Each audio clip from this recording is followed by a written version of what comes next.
Hey guys, Chazen here with some more tips for generative AI.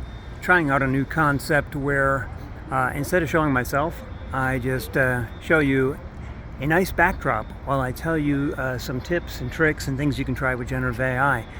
So this one comes from something I did earlier today. I use Otter a lot, the transcription app, and so with the permission of my student, I recorded an Otter or a tutoring session with him using Otter. And it's an app, by the way, that you can get, for laptop or get for iPhone or your Android. You record it, gives you a full transcript. But then here's what you can do that's really interesting. You can then copy and paste that, either save it as a PDF, put it in JSON format if you want, or not, or just copy and paste that into ChatGPT or any other LLM or AI system, and then do what I just did, which is I said, all right, I just had a tutoring session with such and such a student. My name is this, his name is that. Tell me what we covered.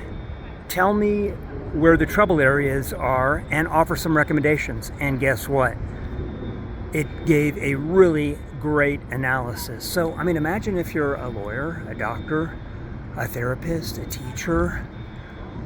These are great tools. And, so what I had been doing in a lot of my sessions was kind of going too high in some of the concepts about AI, too concept-oriented, too futuristic. But what I forgot is that a lot of people just want the real basic stuff like that.